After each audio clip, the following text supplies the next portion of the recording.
KSW family and friends.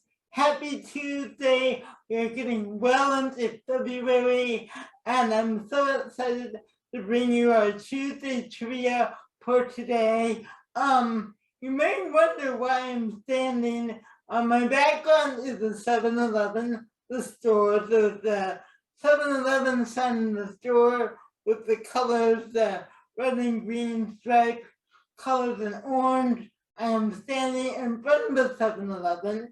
You may be wondering why, but I'm going to reveal that in a minute because the 7-Eleven has a very special connection to me and our Tuesday trivia artist that we're learning about for today. But before we do that, let's get to our moving and grooving. This song is from 1992, TLC, and actually 1992 and the 7-Eleven all have a very special connection to me and our Tuesday trivia person for today. So let's get to some moving and grooving, and then we'll get to our Tuesday trivia for today, okay?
Alright guys, let's do a stop.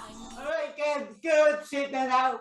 Cool, so our Tuesday trivia person for today, our Tuesday trivia artist for today is the legendary actor. This is CNN, a network of Turner Broadcasting System.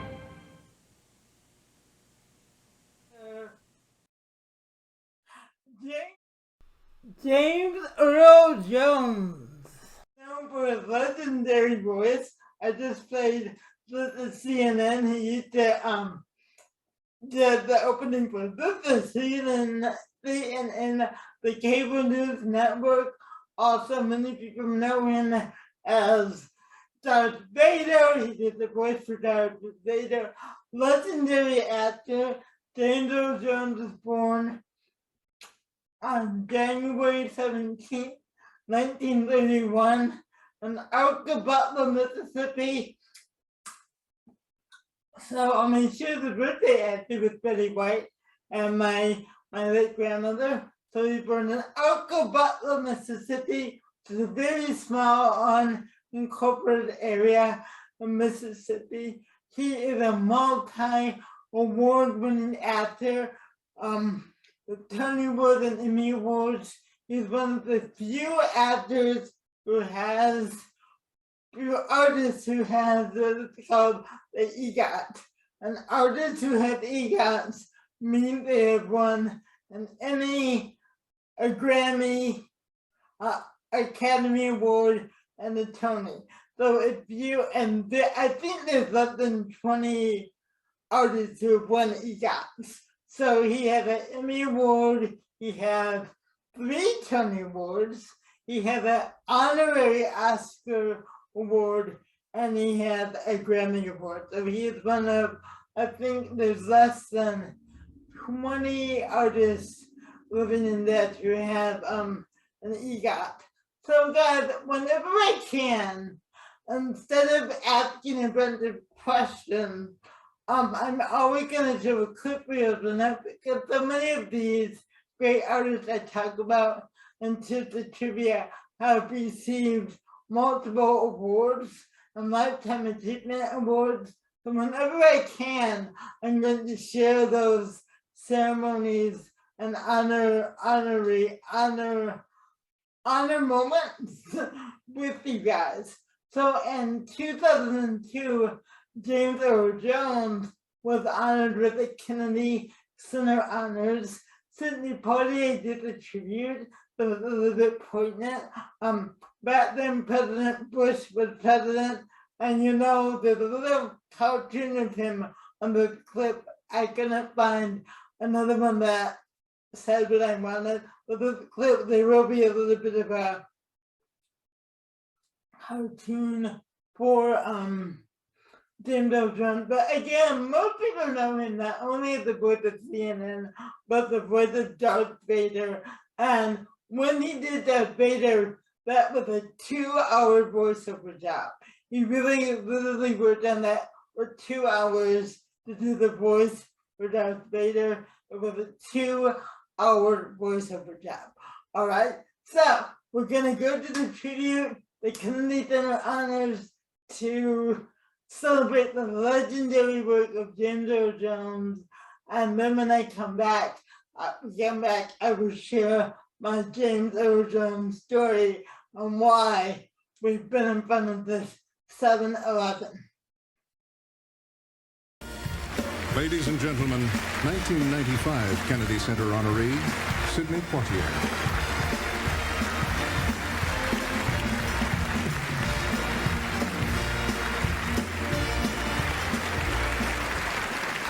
It was in a New York theater in the early days for both of us, where I first encountered that presence and that voice. By that time, he had already advanced a long way from his first Broadway line, which was, "Mrs. Roosevelt, dinner is served." He would move upward on the political horizon, becoming, in the 1972 motion picture, The Man, the first African-American president, 20 years before Bill Clinton.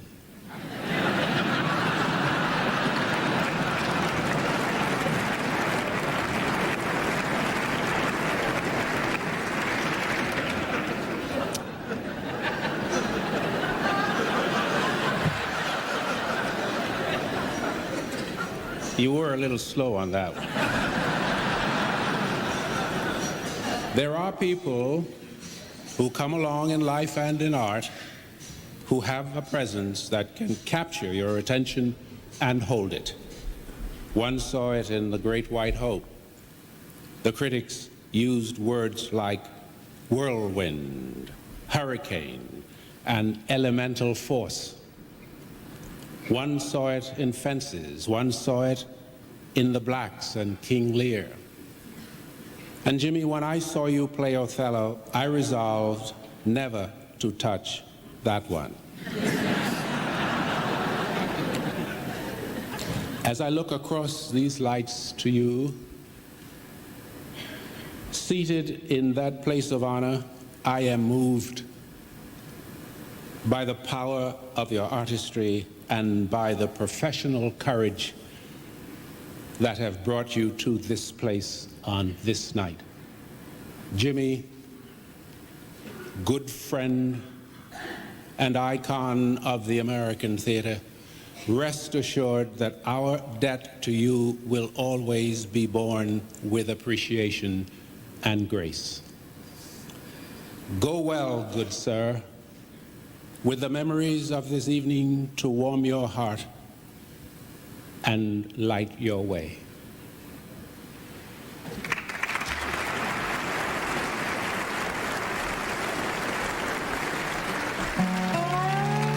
Before Jimmy was born, his father left. His mother turned to her parents for help. With 9 children of their own, there was barely enough. But their farm in Mississippi was home. Times were tough. The family headed north. They told Jimmy they had to leave him behind with other relatives. He clung to the back seat in terror and refused to get out. His grandfather understood. There would be no leaving Jimmy again. They left together for Michigan, but the day had left its mark. I had a feeling, he said, that if I stayed very quiet, they would keep me. Talking was so dangerous, he stuttered with every word. One day, his English teacher found him writing a poem and prodded him to read it out loud. I shook like a leaf, he said. But to my amazement, there was no stutter. His teacher led him to a world of poems, plays, and glorious words. He won back his voice, and more than he ever expected. This shy country boy had found his claim on the world. After college and the Army, he raced to New York, the land of theater and night shifts scrubbing floors. He devoured everything: acting classes, off-Broadway, and experiments in the avant-garde. Summer 1960. Joseph Papp brings Shakespeare to everyone, free and in the park, and colorblind. Jimmy entered as a soldier in Henry V, but after 4 summers and 12 Shakespeares, people were coming to see him in the lead.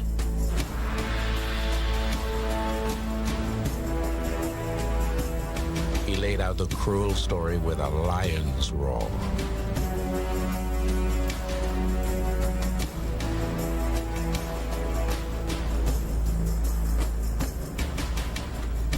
Then, a role carved from the rocky soil of America's past. A black prize fighter striving for greatness. I'm in the prime of my life.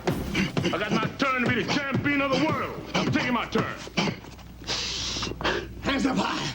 Despite his great pride, life will force him to fall.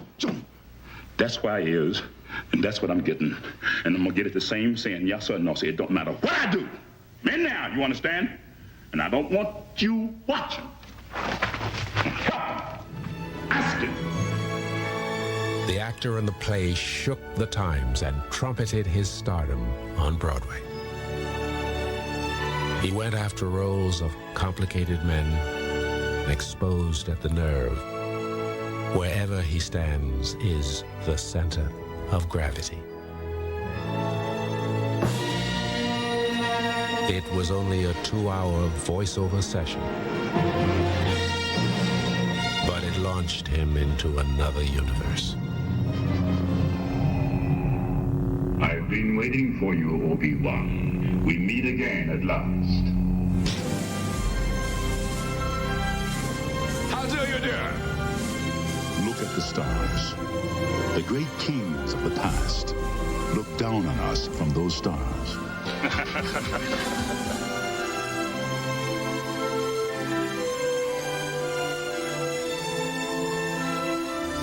This field, this game, is a part of our past, Ray.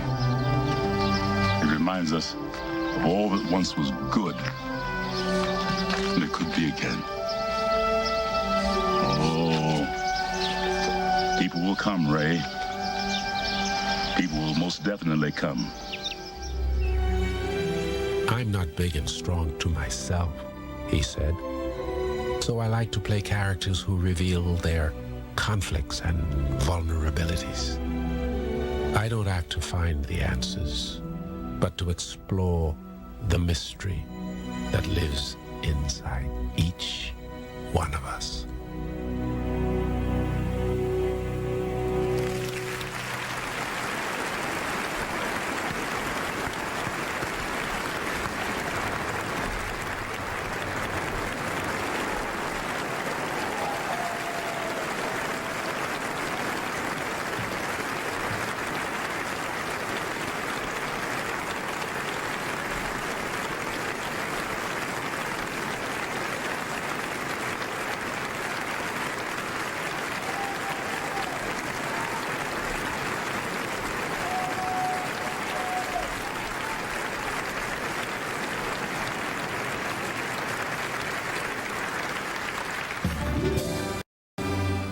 Ladies and gentlemen, Charles S. Dutton, Kelsey Grammer, and Courtney B. Vance.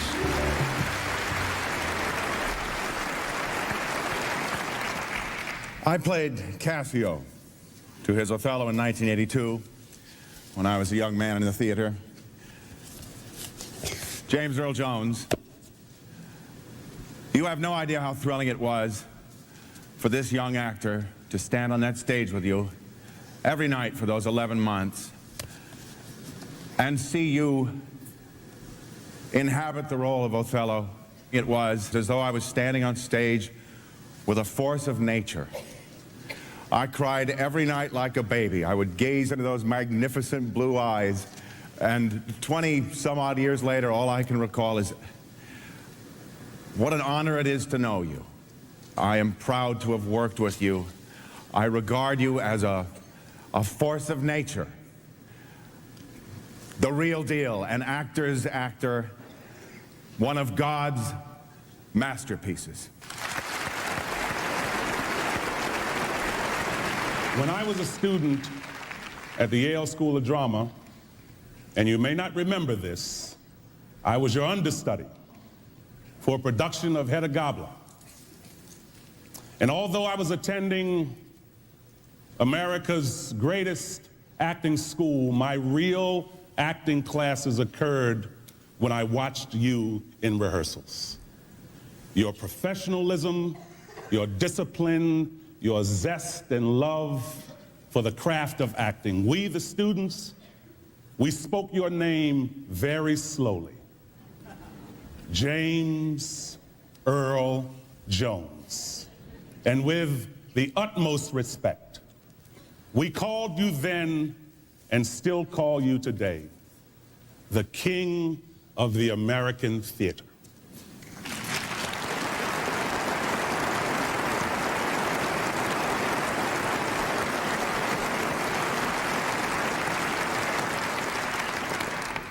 When I was starting out, there were only two black actors you saw with any regularity: Sidney Poitier in film and James Earl Jones on the stage. When I was cast as his son in the play Fences, I was a second-year acting student at the Yale School of Drama, and I couldn't believe that I was in a play headed for Broadway. I watched him for 3 years inhabit the role of Troy Maxson and leave an indelible mark on the theater world, and that was my second training ground. He was my father on the stage. He is my surrogate father in life. Everybody called him Jimmy. I couldn't call him that. I didn't know what to call him. So I just called him Sir. And that's what I still call him. Sir.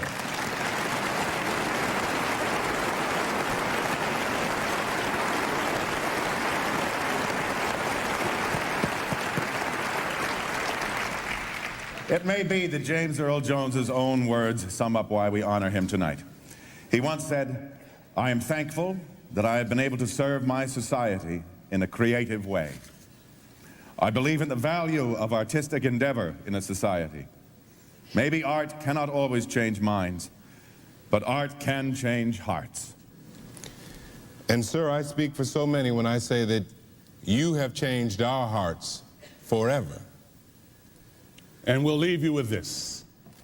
Soft you a word or two before you go. I have done the state some service, and they know it. No more of that. Long live the king.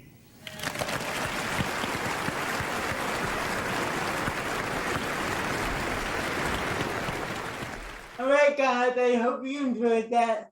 Again, whenever I can for Tuesday Trivia, I'm going to share clips of people's work because it's great to know questions about them, a little bit of their history, the things that honor their work.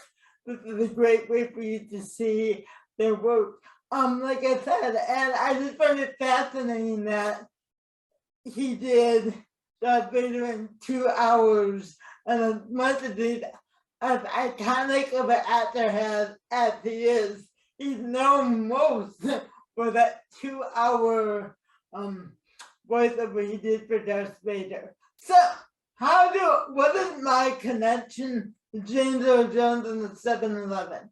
When I was an athlete, literally 30 years ago, in 1992, I was cast in a show called The Glass Menagerie of Laura by Tennessee Williams, and I was playing Laura. I was in a bookstore in Chicago called At One Bookstore. So I was in there buying a theater magazine. Someone comes in to the bookstore and says, James Earl Jones is in the 7-Eleven. The 7-Eleven was like a block away. So everyone in the store cleared out, and we all went running to the 7-Eleven, and there was James Earl Jones, like, buying the Slurpees. I don't exactly remember what he was doing, but I remember he was there, and I saw him. I went up to him and I just said, Jones, I love your work. I think you're so amazing. I'm about to do The Glass Menagerie, and I happen to have my script with me, and he autographed it. Here is a picture of it. As you can see, it's been worn and torn, you know, over the years, but I have James Earl Jones' autograph, and what he says was, best wishes, enjoy, Laura. And that is, well, I probably should put this in a shrine or like a glass case. I don't have one, but that it really meant a lot to me because he was really, really nice. That was in 1992, probably around this time because the show opened in April of 92. So who knows? It could probably around this time, 30 years ago when that happened. One of the highlights of my acting career is not only to meet James Earl Jones, but to get his autograph. So now let's go to our bonus round.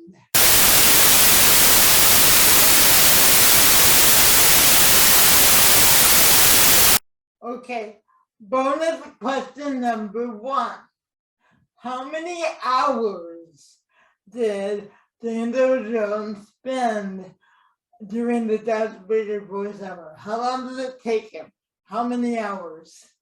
It was said in the video, I said it a couple times. How many hours did James Earl Jones spend during the voiceover for Darth Vader? How many hours? That's bonus question number 1. Bonus question number 2. Name a play, film, or TV show that James Earl Jones did. Okay, bonus question number 2. Name a play, film, or television show that James Earl Jones was in. Okay, it can be either. It can be a play, it can be a movie, or a television show. So again, bonus question number 1.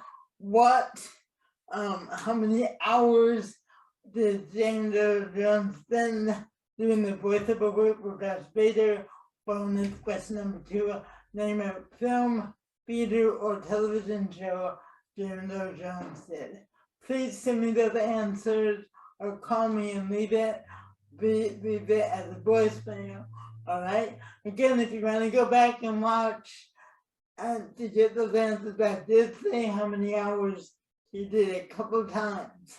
So this is again also working with the UAS. I'm focusing on listening. Please send me answer to your to the trivia questions.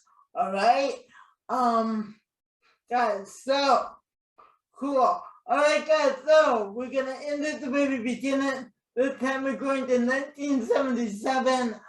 One of my favorite songs from that year, but 1977 was also the year that Star Wars, the movie, came out.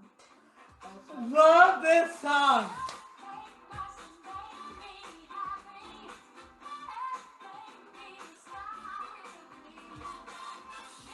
Bringing back to 1977, and this is what I look like in 1977.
Alright guys, these are more for Motivational Wednesday.